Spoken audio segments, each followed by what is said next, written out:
विश्व कल्याण की दृष्टि से जैन धर्म में 4 तरह के दान बताए गए। ये दान है अभय दान, औषधि दान, अन्नदान और ज्ञान दान। मुझे लगता है कि जैन परंपरा में दान का जो महत्व है उसके पीछे प्रकृति का वह अकाट्य नियम है जिसके अनुसार इस संसार में हम जो कुछ भी देते हैं उसका कई गुना प्रकृति से हमें वापस मिलता है।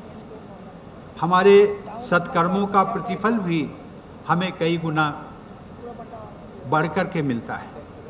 इस प्रकार जिन लोगों ने भी इस अस्पताल के निर्माण हेतु दान किया है उन्होंने तो ये स्वास्थ्य या औषधि दान निस्वार्थ भाव से किया है, परंतु प्रकृति के नियम के अनुसार ये निश्चित है कि उनके लिए आजीवन स्वास्थ्य सेवाओं के उपलब्ध रहने का मार्ग प्रशस्त हो गया है।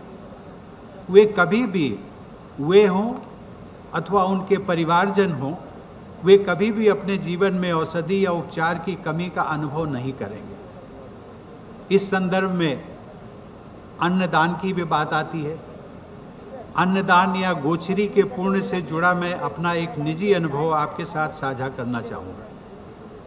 शायद वर्ष 1994-95 की बात है जब डॉक्टर शंकर दयाल शर्मा भारत के राष्ट्रपति थे। आचार्य पद्म सागर सूरी स्वर जी महाराज का राष्ट्रपति से मिलने का समय नियत किया गया।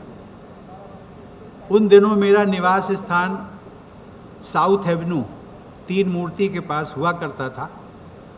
मुझे पहले से ही महाराज जी के संपर्क में रहने का सौभाग्य प्राप्त था।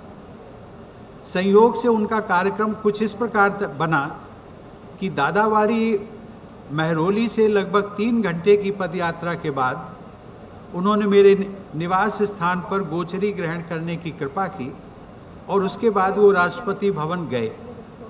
मैंने तो